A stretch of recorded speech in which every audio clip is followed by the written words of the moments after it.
Kembali lagi bersama saya, Putri dari kelas 12 IPA 2, siswi SMA Negeri 82 Jakarta. Dan pada kali ini, saya mendapatkan tugas dari guru saya, Ibu Sugi, yaitu untuk membuat sebuah video tentang mempresentasikan interaksi desa dan kota. Saksikan ya! Presentasi tentang interaksi desa dan perkotaan. Interaksi desa. Istilah desa berasal dari bahasa Sanskerta, yaitu desi, yang artinya tanah kelahiran atau tumpah darah. Istilah desa di setiap daerah juga berbeda-beda, tergantung sebutan daerah setempat. Seperti Aceh misalnya, disebut dengan istilah gampong atau menusah. Di Tapanuli misalnya disebut dengan istilah huta. Di Minangkabau disebut dengan istilah nagari atau kampuang. Di Lampung disebut dengan istilah dusun atau tiuh, dan di Bali itu disebut dengan istilah banjar, dan di Sulawesi desa disebut dengan istilah wanus.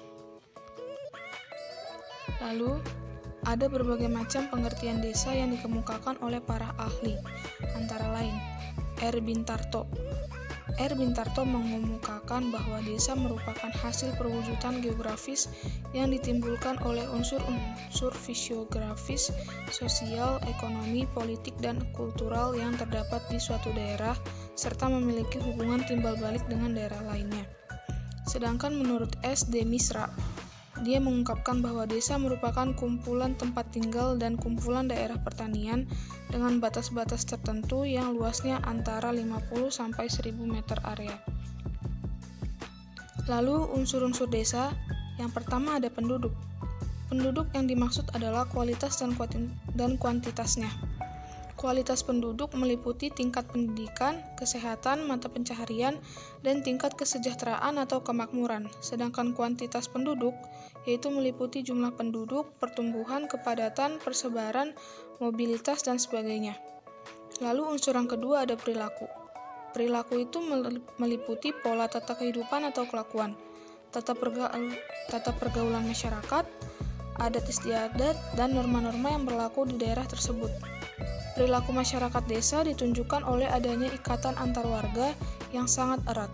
Hal ini bisa dilihat dengan adanya sikap gotong royong yang mengutamakan kepentingan bersama daripada kepentingan pribadi. Lalu, unsur desa yang ketiga ada wilayah. Wilayah merupakan tempat bagi manusia untuk melakukan berbagai aktivitas baik sosial, ekonomi, maupun budaya. Yang dimaksud di sini adanya perbedaan kondisi fisik antar wilayah baik sosial, ekonomi, maupun budaya. Hal itu menyebabkan terjadinya perbedaan perkembangan wilayah. Misalnya daerah yang lebih relatif datar dan terletak di daerah perkotaan akan berkembang lebih cepat daripada daerah pegunungan. Lalu berikutnya adalah ciri-ciri desa. Ciri-ciri desa menurut Surjono Sukanto meliputi proses sosialnya yang berjalan lambat, sifat gotong royong yang masih kuat, tingkat pendidikannya yang relatif rendah. Golongan orang-orang tua yang di kampung umumnya memegang peranan paling penting. Masyarakatnya masih memegang norma-norma agama secara kuat. Warga masyarakatnya memiliki hubungan kekerabatan erat karena berasal dari satu keturunan. Corak kehidupannya bersifat paguyuban. Struktur ekonominya agraris dan cara bertaninya sebagian besar masih tradisional. Lalu menurut Rouchak dan Warren, berikut ini merupakan ciri-ciri masyarakat pedesaan.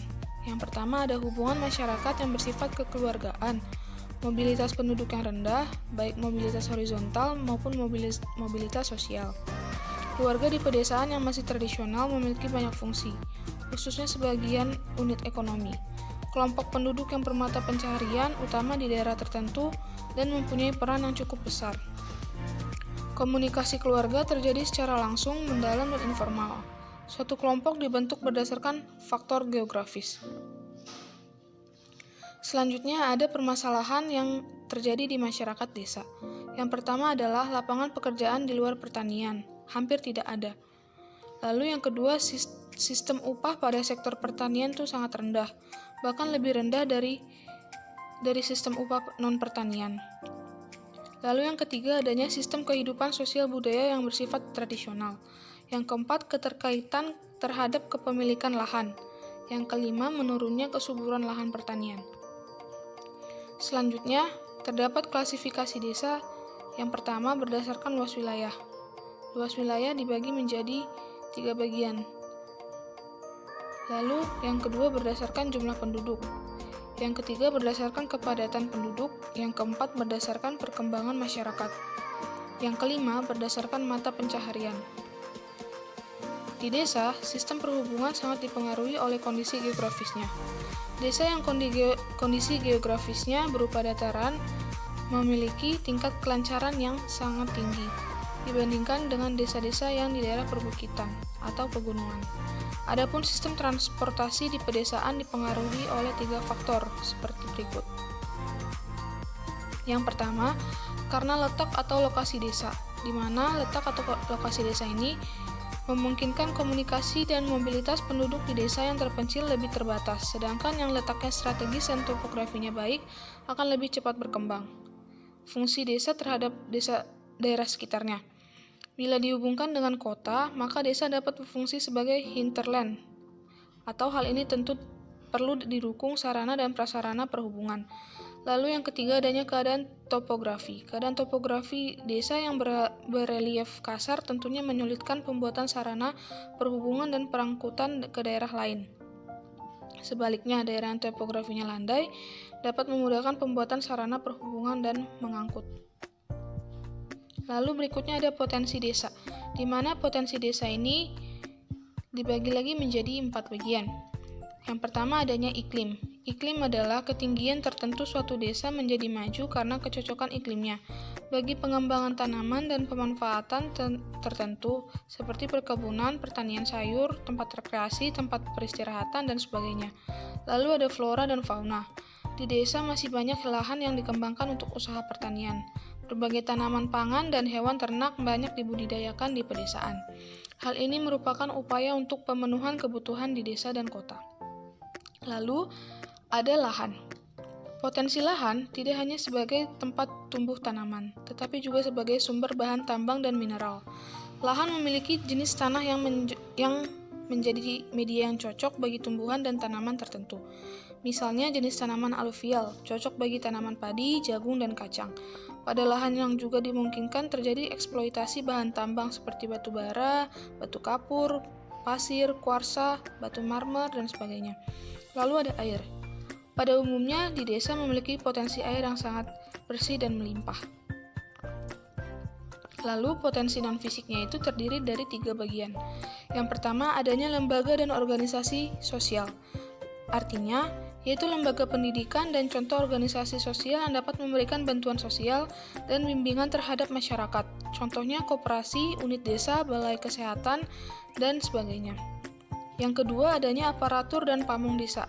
Maksudnya, aparatur dan pamung desa ini bertugas menjaga kelancaran administrasi desa dan menggerakkan sumber daya manusia di desa. Contohnya, adanya kepala desa, kepala adat, dan sebagainya. Yang ketiga, yaitu adanya masyarakat desa. Masyarakat desa yang hidup dan bergotong royong merupakan suatu kesatuan berproduksi atau kekuatan yang membangun atas dasar kerjasama dan saling pengertian. Lalu, ada fungsi desa, di mana fungsi desa ini terdiri dari 4. Yang pertama, desa sebagai mitra pembangunan di wilayah kota. Yang kedua, desa merupakan hinterland, daerah penyokong dan penyuplai kebutuhan masyarakat kota. Yang ketiga, desa sebagai sumber bahan mentah bagi kota. Yang keempat, desa sebagai sumber tenaga kerja bagi kota. Lalu, faktor yang mempengaruhi pola permukiman ada 4. Yang pertama, tanah. Unsur tanah berkaitan dengan tingkat kesuburannya. Kesuburan tanah ini meliputi produktivitas lahan, khususnya untuk pertanian. Lalu ada air. Kondisi air ini yang dimaksud adalah air tanah. Desa dengan air tanah yang dangkal memiliki pola pemukiman mengelompok. Sedangkan desa yang air tanahnya dalam cenderung membentuk pola pemukiman yang menyebar atau tidak beraturan karena mencari sumber-sumber air. Lalu, yang ketiga ada letak desa. Letak desa ini terletak di dataran rendah memiliki pola persebaran yang lebih kompak dan teratur dibandingkan dengan letak desa yang berada di pegunungan. Hal ini disebabkan oleh dukungannya topografi yang berbeda-beda. Lalu yang keempat ada iklim. Iklim dipengaruhi oleh suhu dan ketinggian tempat. Selain itu, curah hujan juga turut serta mempengaruhi perkembangan suatu desa. Lalu, yang selanjutnya ada pembahasan tentang pola pemukiman desa. Pola pemukiman desa dibagi menjadi 3, pola memusat, pola tersebar, dan pola linear atau memanjang. Kita akan bahas satu persatu. Pola memusat artinya pola perkampungan yang memusat dengan mudah Anda temui pada wilayah-wilayah dataran tinggi atau perkampungan yang dibentuk karena aturan adat. Penduduk yang mendiami perkampungan ini relatif tidak begitu banyak dan biasanya dihuni secara turun-temurun oleh beberapa generasi. Lalu, pola yang kedua itu adalah pola tersebar. Pola tersebar yaitu pola desa yang tersebar terdapat di daerah dataran tinggi atau gunung api. Penduduk akan mendirikan pemukiman secara tersebar karena mencari daerah-daerah yang relatif aman, tidak terjal, dan morfologinya yang relatif rata. Pola tersebar juga terdapat di wilayah seperti wilayah kars atau kapur. Penduduk akan tersebar mencari daerah yang memiliki kondisi air yang lebih baik karena biasanya di daerah kars kondisi airnya sangat buruk. Lalu pola yang ketiga adanya pola linear atau memanjang. Pola linear atau memanjang adalah pola pemukiman pedesaan yang masih sangat tradisional.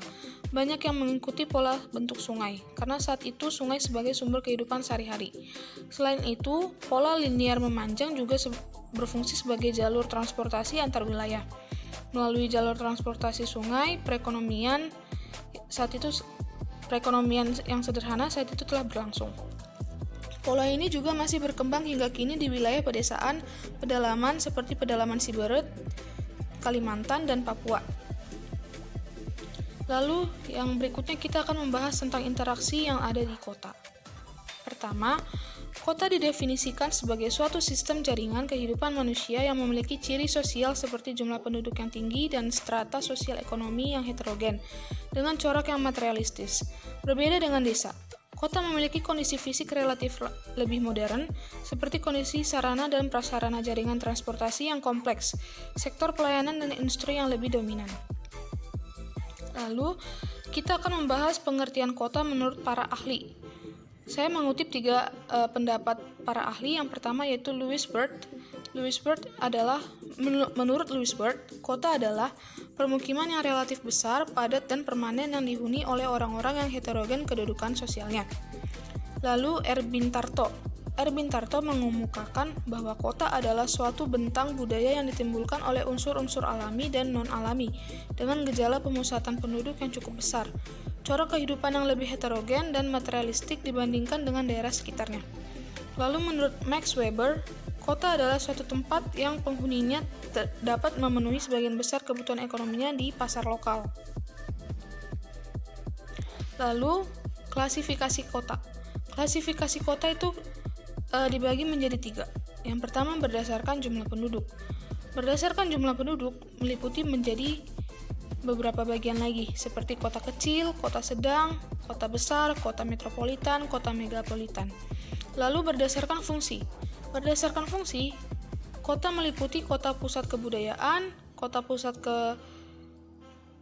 kesehatan, kota pusat produksi, dan kota pusat perdagangan. Lalu yang ketiga yaitu adanya berdasarkan tingkat perkembangan. Melalui tingkat perkembangan yaitu tingkat eupolis, tingkat polis, tingkat metropolis, tingkat megapolis, dan tingkat trianopolis, dan tingkat nekropolis. Selanjutnya kita akan membahas tentang potensi kota. Apa yang dimaksud dengan potensi kota? Potensi kota ini dibagi menjadi 4 bagian. Yang pertama adanya potensi politik, yaitu keberadaan aparatur kota yang menjalankan tugas dengan baik dalam melayani masyarakat, termasuk partai politik dan lembaga-lembaga politik lainnya. Yang kedua adanya potensi budaya. Potensi budaya ini ditandai dengan keberadaan sarana pendidikan dan kesenian yang memberi semangat dan gairah hidup bagi warga kota. Yang ketiga adanya potensi ekonomi, di mana potensi ekonomi ini ditandai dengan terdapatnya fasilitas-fasilitas perekonomian seperti pasar, pusat perbelanjaan, bank, dan kawasan industri. Lalu, yang keempat adanya potensi sosial, yaitu fasilitas yang dapat menimbulkan keserasian dan ketenangan hidup warga kota. Contohnya tempat ibadah, rumah sakit, tempat hiburan, badan atau yayasan sosial, dan organisasi sosial lainnya. Lalu kita akan membahas tentang faktor yang mempengaruhi perkembangan kota. Terdapat 3 bagian, yaitu yang pertama kependudukan, yang kedua budaya, dan yang ketiga alam. Kita akan membahas tentang kependudukan. Penduduk merupakan faktor yang dinamis, terutama jika ditinjau dari kuantitasnya.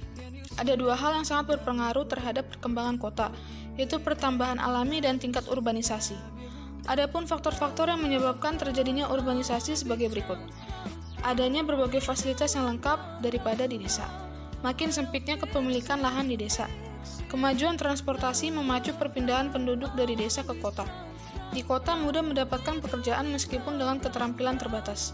Adanya kesempatan untuk melanjutkan ke jenjang pendidikan yang lebih tinggi.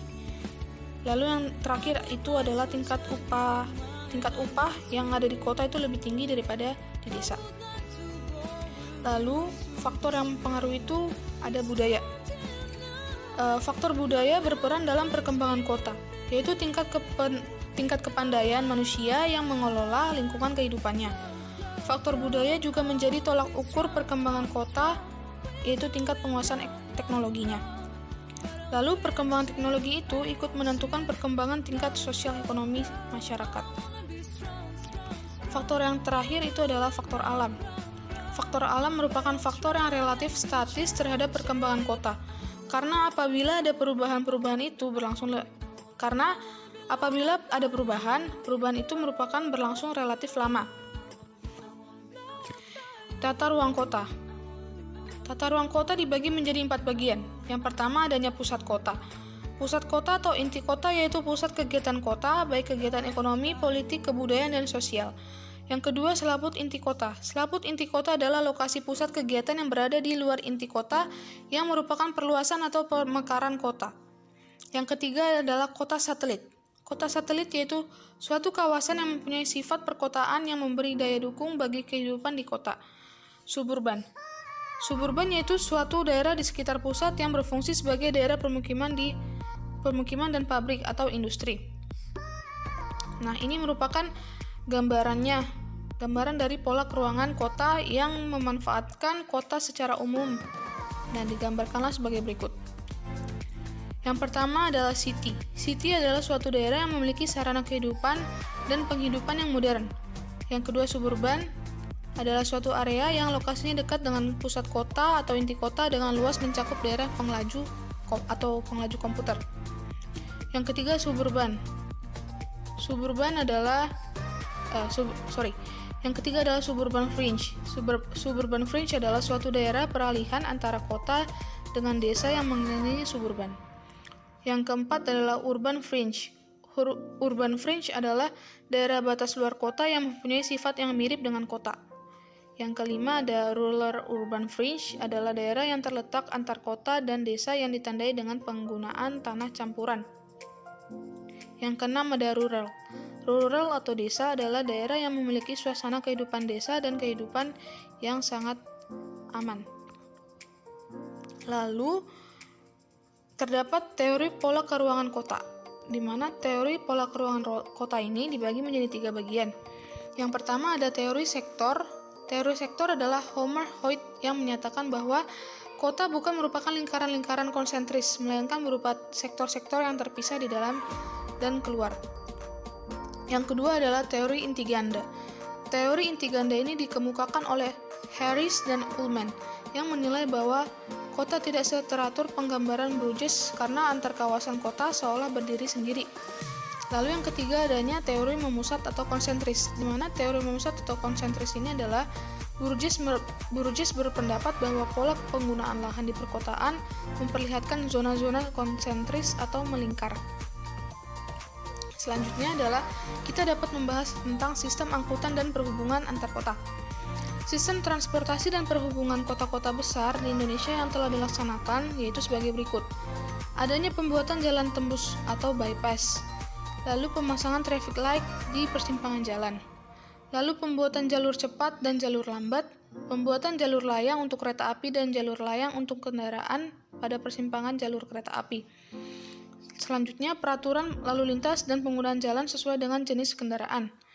Kemudian pembuatan jalan tol atau bebas hambatan, dan adanya pembuatan jalan layang atau flypass, jalan dan jalur bawah tanah atau subways untuk mengurangi kemacetan. Lalu, kita akan membahas sejarah pertumbuhan kota. Yang pertama, kota berasal dari pusat perkebunan, di mana kota ini terdiri dari adanya pembukaan lahan baru untuk areal perkebunan. Contoh, terdapat di Kota Bandung, Palembang, Jambi, dan Bengkulu. Yang kedua itu adalah kota yang berasal dari pusat pertambangan. Kota ini terdiri atas karena adanya sumber daya alam yang berupa bahan tambang dapat berakibat munculnya kota-kota tambang seperti Kota Betung yang menghasilkan timah, Balikpapan, Samarinda, dan Tarakan yang menghasilkan minyak bumi, dan Martapura yang menghasilkan intan. Lalu yang ketiga adanya kota yang berasal dari pusat administrasi. Kota ini terjadi karena wilayah tersebut menjadi pusat administrasi untuk mengurus segala sesuatu yang berhubungan dengan urusan administrasi. Biasanya menjadi ibu kota suatu wilayah. Contoh, Jakarta sebagai ibu kota negara, Semarang sebagai ibu kota Provinsi Jawa Tengah. Lalu yang keempat, adanya kota yang berasal dari pusat perdagangan, di mana kota ini terjadi karena adanya kegiatan perdagangan, baik lokal maupun internasional. Contohnya di Makassar, sebagai pusat perdagangan hasil bumi. Lalu yang kelima adanya kota yang berasal dari pusat industri, di mana banyaknya pembangunan pabrik menyebabkan wilayah tersebut tumbuh dan berkembang menjadi kota. Contohnya kota-kota di Pulau Batam, Tangerang, dan lain-lain. Lalu kita masuk ke dalam faktor interaksi desa dan kota. Interaksi merupakan suatu proses yang sifatnya timbal balik dan mempunyai pengaruh terhadap perilaku dan pihak-pihak yang bersangkutan dengan kontak langsung melalui berita yang didengar atau media massa. Menurut Edward Ullman, ada 3 faktor yang menyebabkan interaksi antar wilayah, yaitu sebagai berikut. Yang pertama, kesempatan untuk berinvestasi. Artinya adalah adanya kesempatan untuk timbul interaksi antar wilayah dan dapat memenuhi kebutuhan sumber daya wilayah tersebut. Jadi semakin besar investasi, maka semakin kecil urusan komoditasnya. Lalu, yang kedua adanya kemudahan pemindahan dalam ruang. Kemudahan pemindahan dalam ruang baik berupa barang, jasa, manusia maupun informasi dapat diperoleh berdasarkan proses pemindahan dari kota dan ke desa atau sebaliknya, yang dipengaruhi oleh sebagai berikut. Yang pertama dipengaruhi oleh kelancaran transportasi, yang kedua dipengaruhi oleh jarak yang mutlak atau jarak yang relatif antar wilayah, yang ketiga adanya biaya transportasi dari satu daerah ke daerah yang lain. Lalu yang ketiga adanya wilayah yang saling melengkapi, di mana wilayah memiliki potensi sumber daya yang berbeda-beda secara kualitas maupun kuantitasnya. Perbedaan tersebut menyebabkan timbulnya sifat interaksi timbal balik atau saling melengkapi antara desa dan kota. Lalu dampak urbanisasi bagi desa. Dampak urbanisasi bagi desa, dampak negatifnya itu terdiri dari perilaku yang tidak sesuai dengan norma setempat. Desa yang banyak kehilangan penduduk yang memiliki potensi dan berkualitas. Desa yang kekurangan tenaga kerja untuk mengelola pertanian karena sebagian besar penduduknya pindah ke kota. Lalu dampak positifnya itu adalah mendorong pembangunan desa karena penduduk telah mengetahui kemajuan di kota, mengurangi jumlah pengangguran di pedesaan. Bagi desa yang padat penduduk, urbanisasi dapat mempengaruhi jumlah penduduknya. Meningkatnya kesejahteraan penduduk di desa walaupun kiriman uang dan hasil pekerjaan dari keluarga yang bekerja secara layak di kota. Lalu, dampak urbanisasi bagi kota. Dampak urbanisasi bagi kota terdapat dampak positif dan dampak negatif. Dampak positifnya adalah kota dapat memenuhi kebutuhan jual tenaga kerja. Semakin banyaknya sumber daya manusia yang berpotensi dan berkualitas. Lalu, dampak negatifnya itu meningkatnya kemacetan lalu lintas di perkotaan, meningkatnya kejahatan, pelacuran, perjudian, dan masalah-masalah sosial lainnya. Lalu meningkatnya pengangguran di perkotaan, dan munculnya tunawisma, tuna sosial, dan gubuk-gubuk liar di kota. Terima kasih, sekian presentasi dari saya.